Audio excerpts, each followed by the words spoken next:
Hey. Hey, Jesse. How's it going? It is going. The more important question is, how's it going with you? It's good to be home.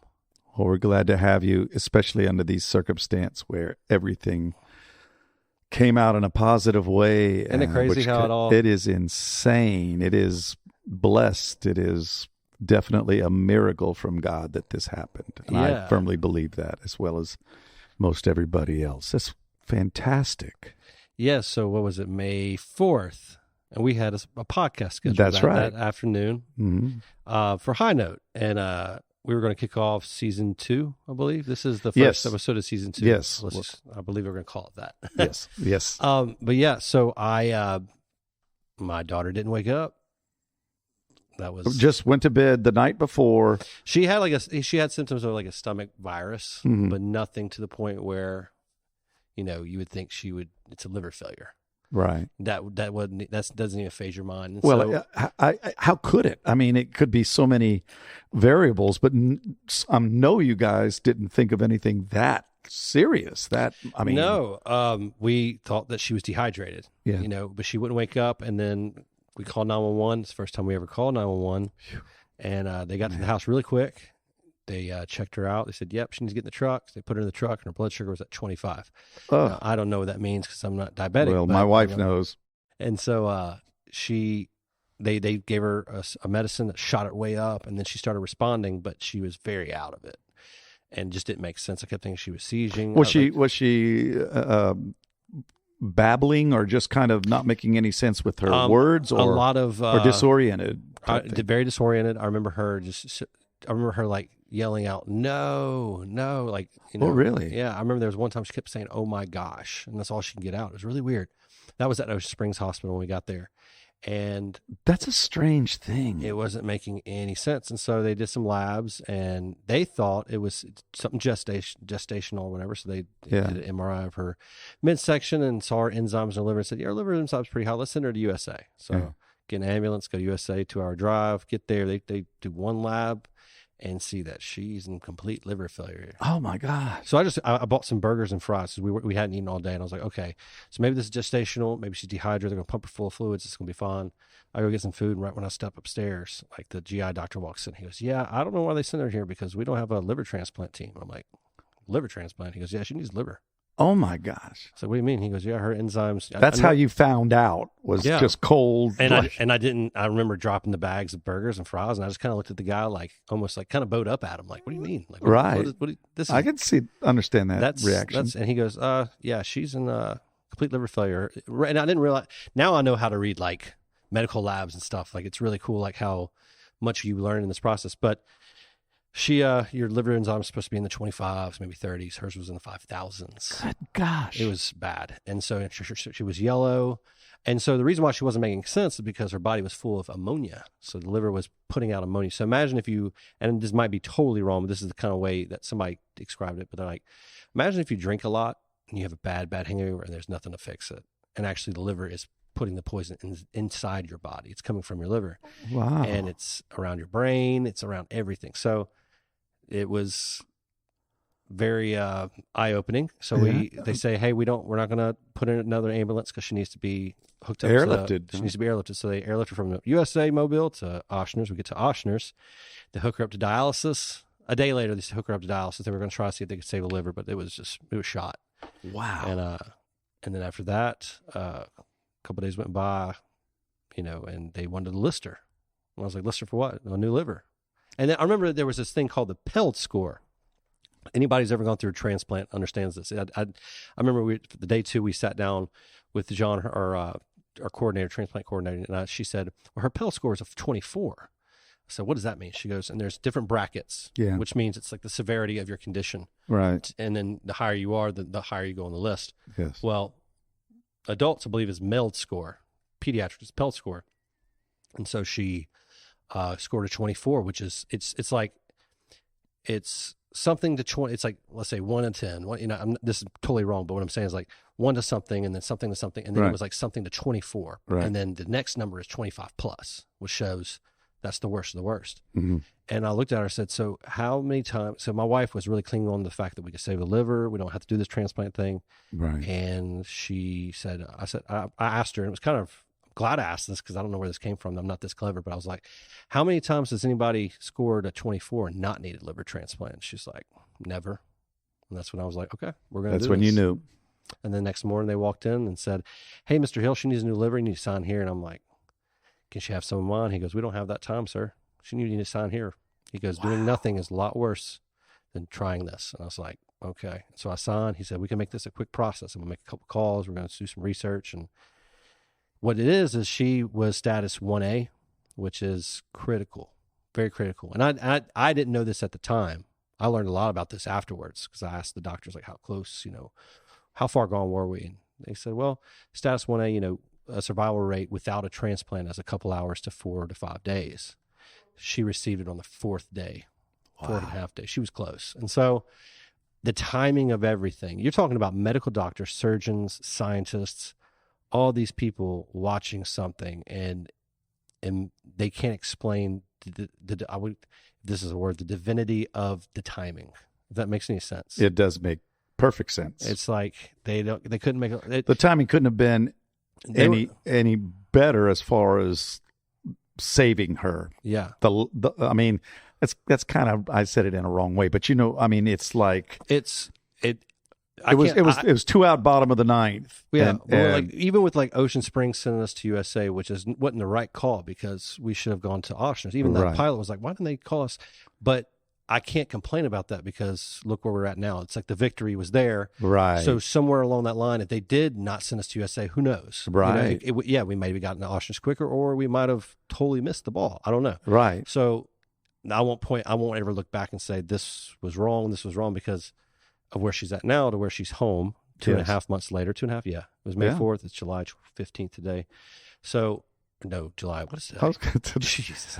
The 18th? Oh gosh. Yeah, it is the 18th. Yes, because there is a form that has to be turned tomorrow from a doctor. That's why, the 19th. So I have learned a lot from this process. I bet. I mean, and that was the layman's terms of everything. It goes a lot deeper, but now like it's opened my mind. Yes. And circling back to High Note podcast music, like I was sitting back figuring out like, what am I going to do? Like, how can I keep working? There was many times before I was working 70, 80 hours a week with Hilltree, which I built, and I love that company. Yes. But it's like, music, I can make a really good living singing 13, 14 hours a week and be home with my kids a lot. So, your priorities have changed. Completely. I mean, what was important still may hold a little bit, but not near as other things. Certainly not family and your Many daughter. times Mia would come up to me and it's like, hey, Dad, can we dance? Hey, Dad, can we play a game? And I'm in my computer. I'm like, not right now, honey, not right now. Like, and I can't tell you how many times I did that. And I've heard all the old timers say, hey, cherish these years. They're going to go by fast. But when you're in the thick of the hustle of trying to make money and trying to make a living and repair a house, all this stuff, you kind of lose sight of that until like God stops you right. This whole entire thing stops you right in your track. And it's like, all right, now it's time to reevaluate your life as your daughter clings on to life. And it's like, right. Okay, I'm listening. You got my attention. Right. And then, well, in an odd way, a very odd way, this was a blessing finding good things about the ultimate, result.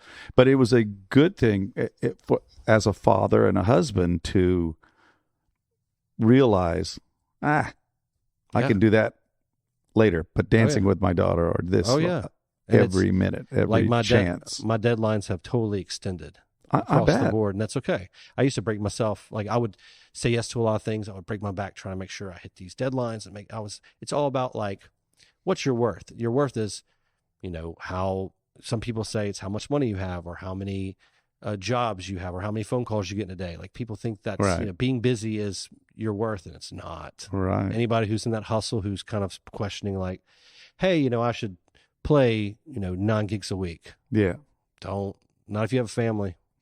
Right. If you have a family, and especially like if you're in your later years and your family's grown up and stuff like that, do the hustle. But I'm saying if you got those babies, cherish it. Because now I'm learning now it could go in a blink of an eye. Right. Well, even to an extent, the Cats in the Cradle, the song, the Harry Chapin song, Cats in the Cradle and the Silver Spoon. Right. Yeah. So so many people, and maybe with the podcast, maybe someone will hear it out there that's like, maybe I should reevaluate things, or maybe Well, I'm trying to think of what my next mission is with all this. Like even the doctor, she saw my social media, and I really went to social media not to exploit the medical condition of my daughter or try to gain any notoriety at all. And I think everybody knows that. But just in case anybody's questioning it, that's definitely not it. We know you. But it's, I was getting text messages and calls like crazy. And I was like, I can't get to them, Right. Because when you're in that, especially those first 2.5 days, you leave one person and another person's like, hi, I'm so-and-so, and I'm doing finances. Hi, I'm so-and-so, I'm the social worker. Hi, I'm so-and-so, I'm the psychiatrist. Mm-hmm. Before you know, you haven't slept in a day and a half, and you're like, I'm a zombie. Right. And then the nurses the whole time are like, hey, if you can't take care of yourself, you need to make sure you're eating and drinking. But I'm like, I haven't had anything to eat. They're throwing water in my face, but I don't want to, I'm nauseous from what's happening. Sure. And it's so fast too. Yeah. I would make it equivalent, almost like a car wreck. I mean, that is amazing how fast this whole, the diagnosis and the hospital and the liver. I mean, everything was just bam, bam, bam. It was like what you just said, like a car wreck. It's like instantaneous. Like it just, like Wednesday, she was showing symptoms of a little virus. And then Thursday didn't wake up. We got called 911. Yeah. We got in 2 ambulances, one helicopter ride. And then after 3 hospitals later, we landed and they were like, all in the same night. Yeah, she's in liver failure. I'm like, what a day. Wow. May 4th, yeah, what a day. May 4th will be one of those days like I will remember for the rest of my life. Sure you will. And so anyways, it's a big reality check for somebody like me. And so in a good way. And I keep thinking, like the doctor was like talking to me. It's like, what do you see yourself doing after this? Like, a lot of our parents go into advocacy and things like that. And I'm definitely wanting to push for organ donorship.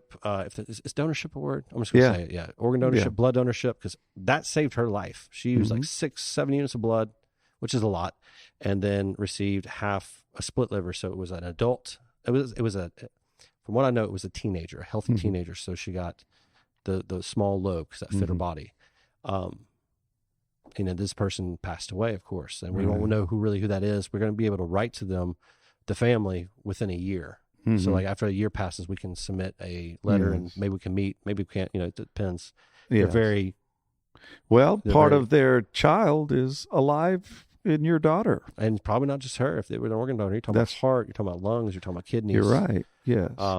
And what's crazy too, like we live this life of, and it's a good thing, and joy and everyday things, general talk, how's the weather, things like that. But when you're in a place like that, the curtain behind that curtain that we don't see every day. Yeah. I would say it's equivalent to like probably what cops and firefighters and first responders go through. But like in that hospital, especially a place like Ochsner's, like I'm running into parents who are watching their kids with very deadly cancers. They've been there for months. And I'm talking to these people in the elevator. I'm seeing their face for the 3rd or 4th time. We start talking. Right. So, what are you here for? And I'm like, well, my daughter just had a massive, it's called acute liver failure. So acute means sudden. So she's in acute liver failure, and they blistered her and she just got a new liver, and we've been here for 4 days. And we found out about this 4 days ago. And they're like, oh, wow. So what are you here for? Well, my son, he's been here since Thanksgiving, and he's got a very deadly cancer. And I was like, have you gone public with this? She goes, no, I haven't wrapped my brain around that I'm losing my baby. Like this is the conversations I was having. And I'm like, and this is all over there. Now there's a lot of victory stories like Mia. Like, it's not all doom and gloom. It's scary, but it's not all doom and gloom. But there are those stories where you're like, what are we doing with life? Like, why do we wake up in the morning, and what kind of purpose are we serving? And to me, it's like, I want to find a purpose. So I talked to the doctor, and she was really big with videography, and she was like, we need somebody to tell these stories, because a lot of people don't know it. And like talking about transplant stories. Right. And so, and you're right. I don't know much about any of this because I had no idea. It doesn't come across the waves, the airwaves or anything that often. So, and liver transplants are rare. Like there's like, from what I see, this could be wrong, but I remember the doctor telling me about 500 a year in the nation. Unbelievable. But hers is a lot more rare because that's chronic illness leading to that liver transplant. Right. Hers was acute. So it's just fine one day, not the next. That's what got me. Is like, I mean, you would text me and bless your heart. You said something to paraphrase is like, hey, I'm not going to be able to do the podcast today. My daughter was unresponsive, or you said something to that effect. I'm actually going to look up the message. There you go. And I'm like, this means, I mean, in the scheme of things, the scheme of life, literally life and death, this is nothing. So. Yeah, well, let's see. I said, hey, bad news. Had to rush my daughter in the ambulance this morning. She was unresponsive. We're heading to the Children's Hospital Mobile. Still lethargic and not doing good. Not sure what's going on. All in all, can't do podcasts today. Sorry for late. Sorry for late notice. You were like, oh no, she's in my prayers. Keep me posted. Yeah. And then you were like, hey man, don't mean to bother you. How's she doing? I could tell right. You were like, well, Lori and I were very concerned, like everybody else. And the outpouring of people, who care. How cool is that? It is something to be seen. Yes. Yes. And I keep thinking, like, if it was me or you, our families, our friends, they'd be sad. Right. But when you see a 5-year-old sitting there, oh yes, and and I didn't mean to document the way it did. I'm glad I did, because I would have forgotten a lot of things. Right. But that was to let everybody know the status of her. There were so many people cared. And everyone was thankful. We were all thankful. Okay, like we had a vested interest in her, not just because she's a human being, which we should all care for, but also because of the closeness with you or others that have had similar circumstance happen, or people that are just so compassionate, and there's so many of them out there. I mean, something like this, maybe you won't totally realize it, but it certainly will come in your face and go, wow, this is there was mankind. There was a lot of people reaching out to me who went through, like, so it's almost like, Steph and I, we went through a couple of miscarriages. And so when you feel so lonely, but that's a very, a lot of women go through miscarriages. So we had a lot of people come and comfort her and talk to her. And it's like there's a society of women that don't talk about it that much. But when this happens, they're like, hey, we've been there, we've done that. How can we help? Yes. So this was, this is very rare. And so you feel pretty alone. I'm like, I'm talking to nurses, like, how many liver transplants? Like, we've done a few, it's like, it's not like all the time. And, but then what would happen is I started documenting this on Facebook, and these families were like, hey, I had a 5-year-old son who had a liver transplant, and now he's 12. Call me with any questions. And I had a lot of the stories. One time, it was right after surgery. Okay, we got the new liver. We're excited. Right. Oh, no. Did her lung collapse? Is it full of fluid? Is there fluid around it? Like, they did the x-ray, and one side was just totally white, and the other side, you could see the air. And so you could tell they were worried about it. I was like, shoot. So here's our next trial. Mm-hmm. And so that's me and Stephanie it's just a roller coaster. And so a lady named Amy comes and says, she texts me, says, hey, I'm at the hospital. My son, he is at liver clinic today. You're going to be used to that. But if you have any questions, let me know. I was like, yes, let's talk. That's so she actually walked across the street, and she's like, oh yeah, we went through that. The lungs, after the surgery, it fills up. They'll do all this stuff. And it just brought me calmness. And so that was like the first face of a lady who's walked this journey. And I'm like, right. Like almost kind of like a celebrity in my face. Like, okay, sure, you've been through this. It's very, very valuable information that you're holding for us right now. Like, and she poured it out to us. And that's the thing. Now me and Stephanie are in that position. We're going to be seeking stories out like this, especially locally, to be like, hey, how can we help? How can we let you know what we went through? Yeah. And, man, what a journey this girl's been on. What a journey my wife's been on. She's strong. All of you. Dude, I was a baby. Well, we expect that from you. Oh my gosh. Like when those doctors came in, how could you not? I mean, I would have been the same way. Right when we were meeting the doctors, like I would pull my phone up with that picture of her that had the sunset behind her. And she was covered in wires and all this stuff. And I was like, y'all, this is her. Like, she's not just this random person under this bed. Like, this is her. And they printed that picture out and put it right above her, so everybody who walked in, they could see her. Oh, neat. It was cool. These people care. That's what's crazy too. Like, you think sometimes you take your job for granted. Like, it's a job. And like, as musicians, I would just say, like, sometimes we'll get in a zone and we're kind of like on autopilot. We'll just kind of do our thing. But like, you don't want your nurses and them to do that either. You want them to, right. You want them to be well, it's a little bit different. It's a little different. Yeah. We don't hold the balance of life in our hands. And there was one many of those nurses, they're like mad scientists. Like, okay, her blood pressure's way up. Let's give her some of this. Up, well, it's going down. Which her breathing's slowing down. Let's give her some more oxygen. It's going back up.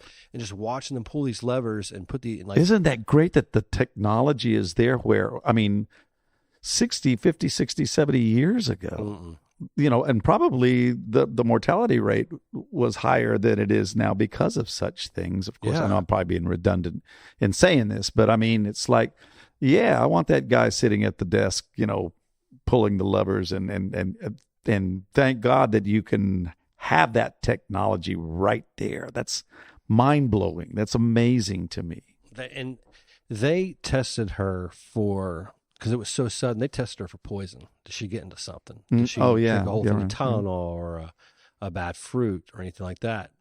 And in my mind, I'm sitting there like, okay, did she get into some kind of poison? Am I a bad father? Like, what did I let happen? You're going through all this stuff. And they ruled that out because a lot of other organs have been damaged. It was just the liver. And then they did genetic testing because they were like, okay, well, if this is a gene that you and your wife share or one of y'all share, we need to test your son. Because this could be right. So nothing there. So they narrowed it down to what they call rhinovirus. So rhinovirus is the common cold. We all get it. Everybody at preschool gets it.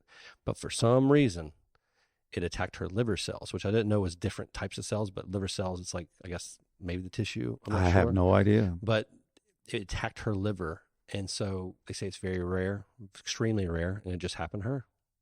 And they can't say the exact cause of it. And they say 60% of the time in acute liver failure, you'll never know the exact cause.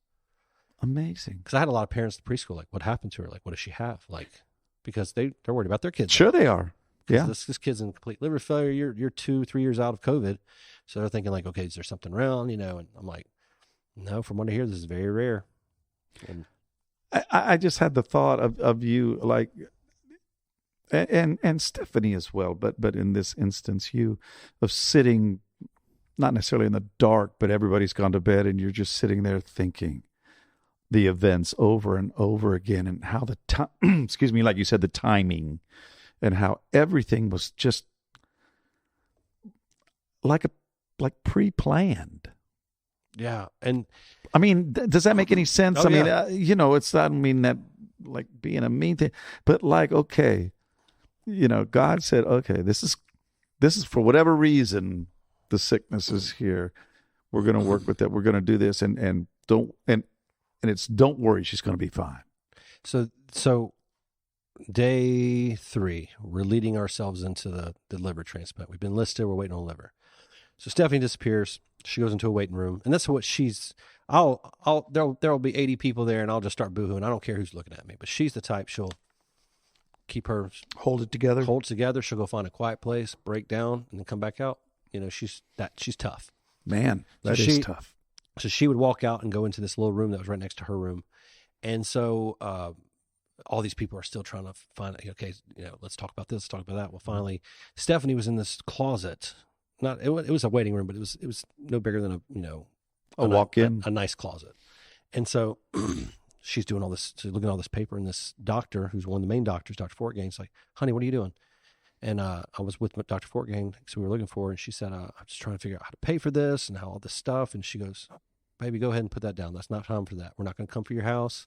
We'll make things work. She says, she's good hands. Don't worry about that. So that first brought her some comfort. Mm-hmm. And she asked me, she goes, Stephanie she's like, so in these kind of situations, when she receives a liver, she's going to need a lot of support. Do you have a good support system? Me and Stephanie have been completely overly blessed with a good support system. Both of our moms are retired. There's a principal from Stephanie's old school, Lisa Williams. She calls her Lily. She's like a third grandmother. She comes over every other Wednesday just to go visit Mia. Me and Stephanie are like chop liver. Like she wants to hang out with Mia. All these, my sisters, and then she also has like almost like another mother through Stephanie's sister. Mm-hmm. And then I was like, yeah, we got a great support system. And almost to the point where we kind of feel guilty about it, because there's a lot of people who live here who don't have parents or family around. And so when a kid gets sick, it's all on them. But if our kid gets sick and we got things to do, like we can maneuver things. Hey, can you watch her here while I go run this errand, whatever. And so Stephanie started thinking about how, and like, they're like, do you have a place to stay? And we have Stephanie's best friend lives 5 minutes away from the hospital. Oh. My cousin who works at Ochsner's, who's a medical sales rep, lives half a city away. So I was like, yeah, we have a place to stay. And so Stephanie kind of clicked for her. She was quiet for like 15 seconds, and we're just like staring at her, me and this doctor. And she's like, it feels like we've been overly blessed, and God set all this up. And we always thought it was for us, selfishly. And she goes, no, he knew that this was going to happen. He set all the players in place. That's what I was trying to say earlier. Yeah. Yes. It's like, to me, that's eye-opening. And my aunt even told me, she goes, Jesse, it's rare for people, like a lot of people have never walked with God in that sort of way. And she goes, y'all mentally, physically, spiritually, like y'all walked with him and people saw it. Mm-hmm. And I was like, yeah, man, like it's crazy to think of it that way. And how everything worked out the way it did, and all the people who were placed in Mia's life because, now that's revealing. Yes. And that makes you a believer like that. Absolutely. And so, and there's one quick story that nobody really knows except for some people who are pretty close to us, but this is one of those stories of pure terror turned into something that's a divine situation that I do want to share with a lot of people, but can do it on this platform. Yes, you can. It was day 2 and a half, day 3. I say 2.5 because you got to think we're staying up till 2 a.m. and right. we're not sleeping. So it's not just day 2, 9 to 5. You're not thinking about the time of day either, I'm sure. Hospital time is totally different. Right. We didn't see sunlight for 2 weeks. Wow. Completely. It was crazy. So,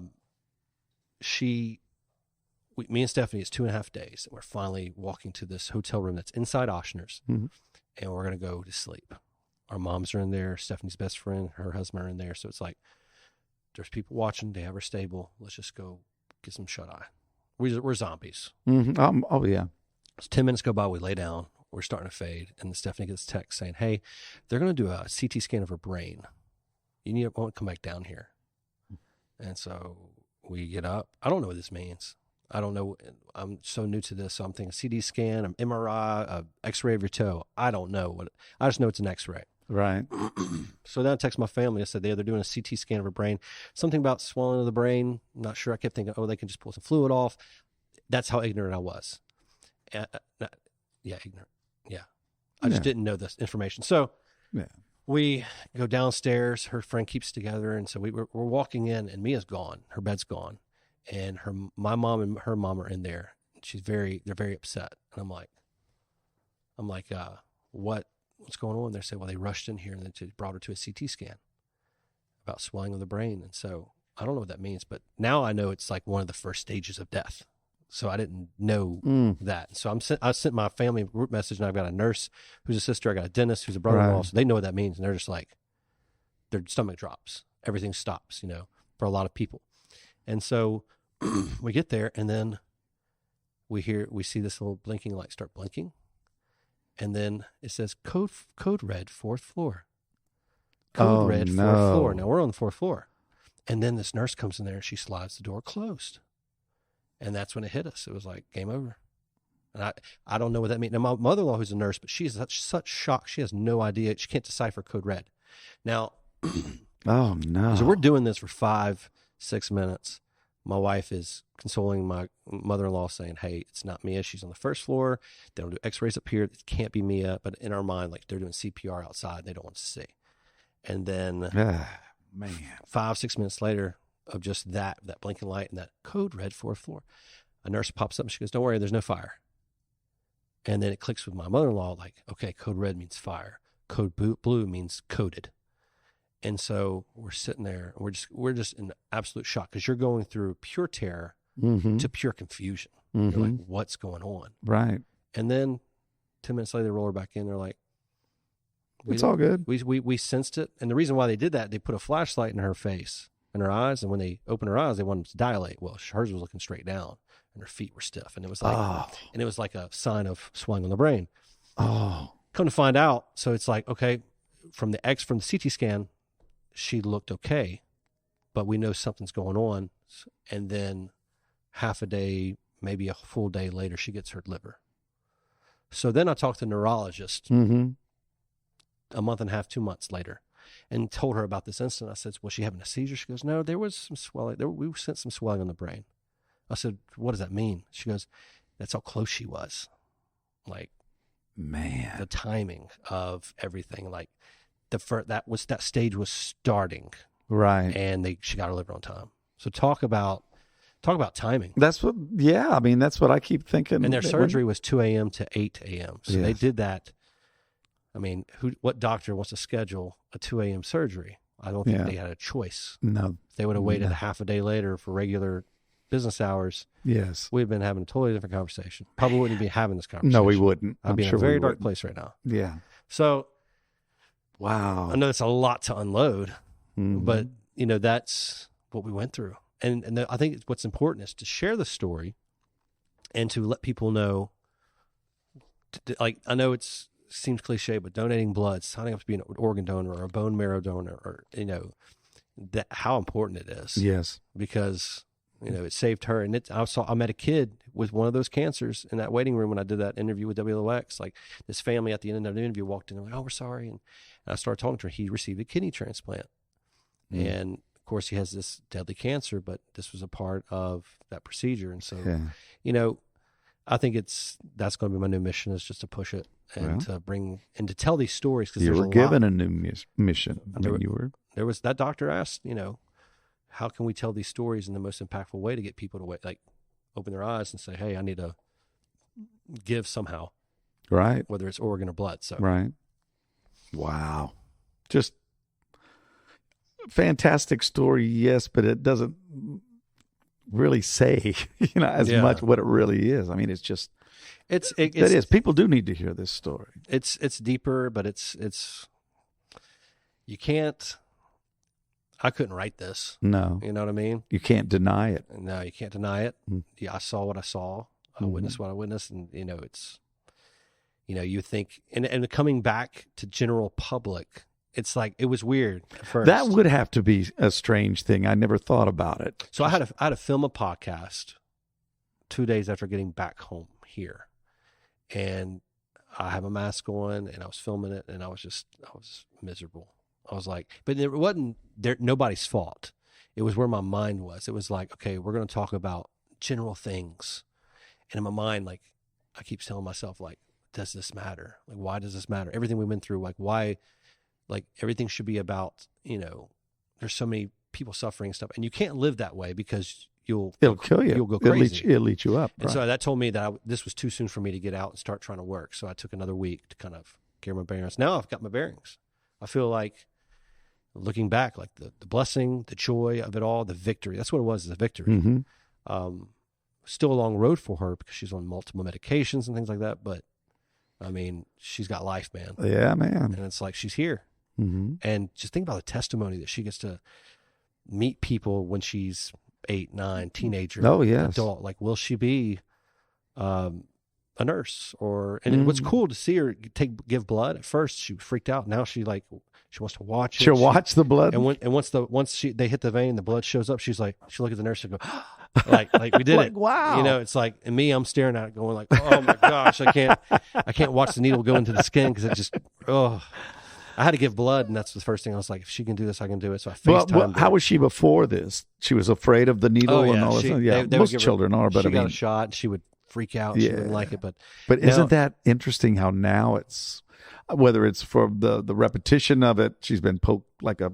That's what she calls it. It's poked. She's like, I got to get poked today. Yeah. And she's if what happens is she's okay once she gets there and everything, but like once they get really close to the arm, she kind of tenses up, and then once she sees the blood, she's fine. And I'm like, interesting. Very interesting. Yeah. So maybe she might be medical when she grows up, but I don't know. But she's a testimony for sure. Wow. That's I keep saying the same thing, but it really is amazing. It's an amazing. And what's great to come back and actually, when all this happened, I had to cancel all my gigs for the next 2 months. I was like, I called Scarlet Pearl, I called Legend. Know. Yeah, yeah. You probably had to fill up all those dates. I filled the dates. Oh wow, thank you. You're welcome. Of course.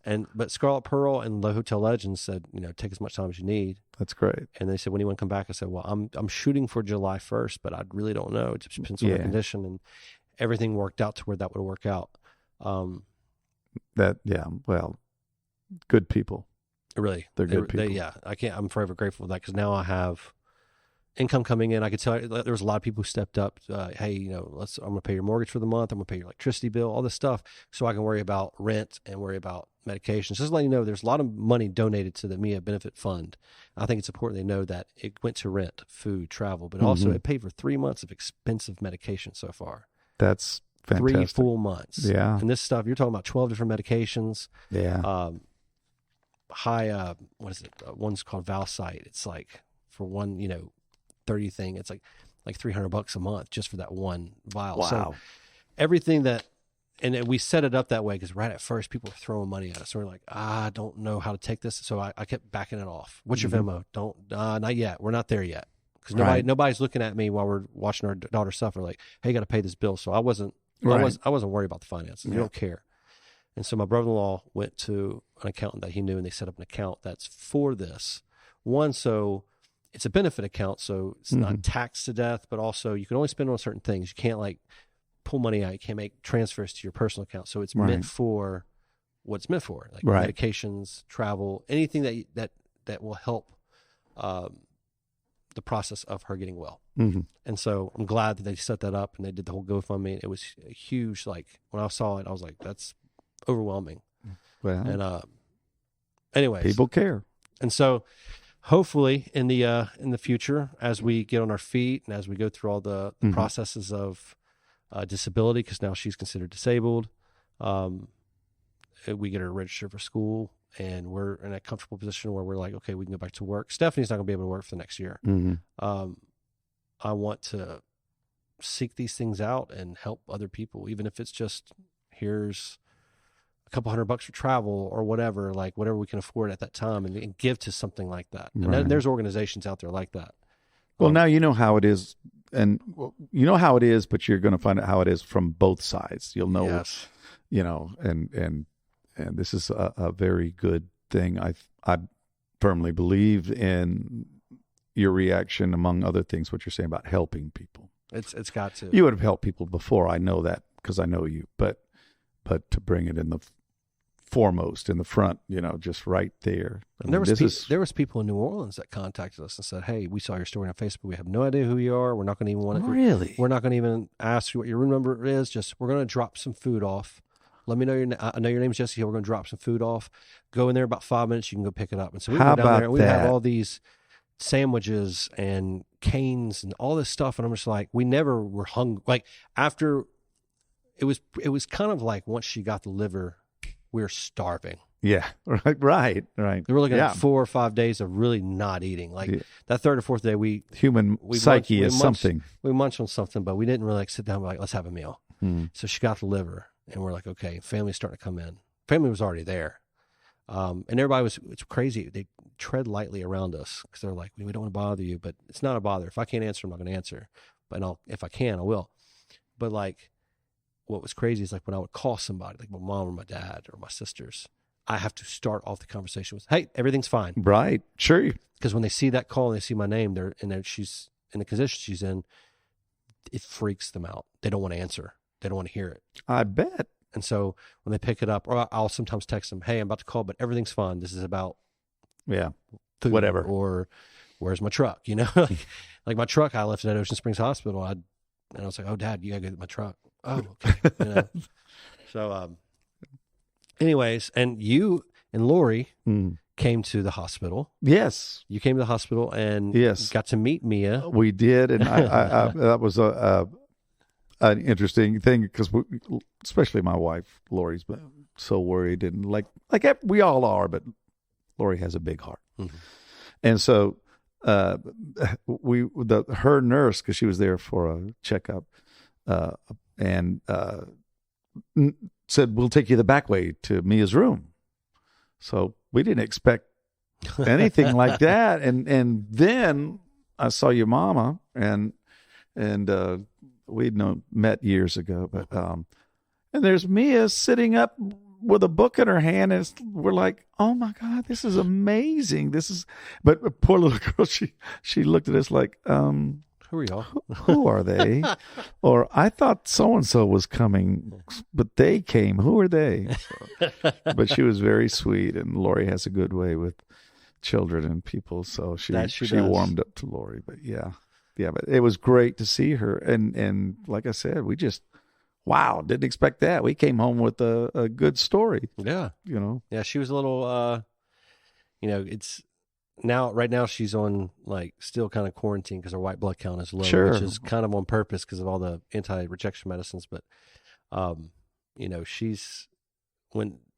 it's crazy to watch her with those nurses and with those people who would bring in like comfort dogs and things like that. Like she would want to sit there and just have this grown-up conversation with them. And these people were like, look at those eyelashes and look how smart she is. And she's an anomaly. And here's what's crazy too. This is a funny story. I did not know about compounding medication and how expensive it is. I don't know what that is. So let's say you have a pill, okay? And you want to take that pill and make it a liquid form because kids sometimes have most kids have a hard time swallowing pills. Yeah. She's 5 years old. Yeah.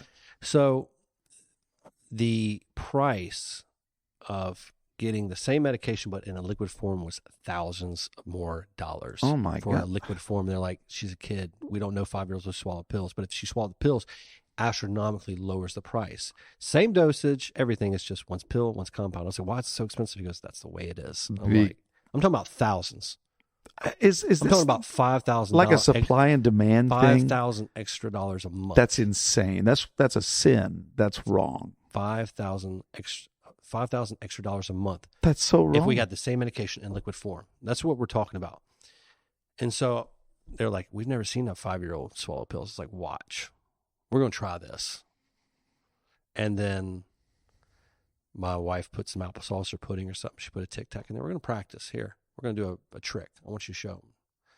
Let's make this disappear. And that was a smart thing for her to do. She swallowed it. She's like, all right, well, let's try it with this. And so they brought us the pills. Very doubtful. They're like, we're going to try this. But I mean, I know sometimes I have 21-year-olds who can't take pills. He goes, if this is going to be an anomaly, like you said, Mr. Hill, if this happens. And she took every one of those pills. And now, and she till this day still takes those pills, and it's made it a lot cheaper.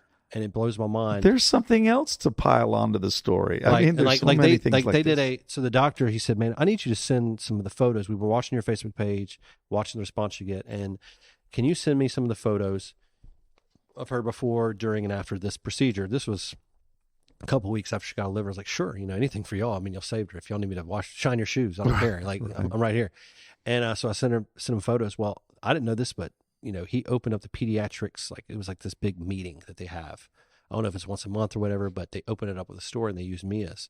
And it climbed up to administration. Oh, and wow. then Chet Landry called me and said, hey, man, we've been watching the story. Let me do something to highlight this blood drive. And so he did. And they did this big story. And then they share that. I guess they have they're in the same network with this news organization like WOX is in the same news network as this place in New Orleans. Well, the next day we go to the hospital or we go to the clinics and all these nurses are like, we saw her and we saw our doctor. We saw that she's a little celebrity. They were so excited to see that she got attention in their local area. Mm-hmm. But then if you Google a Mia or Amelia Hill liver transplant, like they had it in Wyoming and Oregon and Nebraska. Wow. It's like this one, like I said, I think it's like like if they're looking for places to plug different stories, how sometimes you're like sitting watching WOX and then you'll see a story from Kansas and it's like an inspirational story. Right. I think it's like one of those things, but she's went all around. That's great. And so cool how this little 5-year-old impacted so many, not just me and Stephanie, but like in such a small, tiny package. Yeah. She carried a huge punch. Right. You know what I mean? So, yeah. Who knows what the future may bring? I don't know. Like I couldn't tell you I would be here. Yeah. In this position, in this thought process. Yeah. 4 months ago, I was in a totally different place. Well, Hank, thank you for highlighting what we've been through, and we're so glad to be home. Everybody at Ochsner's, everybody in New Orleans feels like family now. So even though we're glad to be home, we do miss them, and we will be seeing them at least once a month for probably the rest of Mia's year, and then probably once or twice every year for the rest of her life. Right. So, anyways, it's been great to reconnect with you. I'm excited for the next season of the High Note podcast. I cannot wait to see the guests that we bring on. And stay tuned. I plan on doing this weekly podcast. Editing is going to be a lot faster. So so instead of doing it bi-weekly, I feel like we're just going to just pump them out. It'll be fun. There you go. So absolutely. So anyways, everybody, thank you all so much for listening. And as always, stay classy. This isn't San Diego. I just thought of Rob.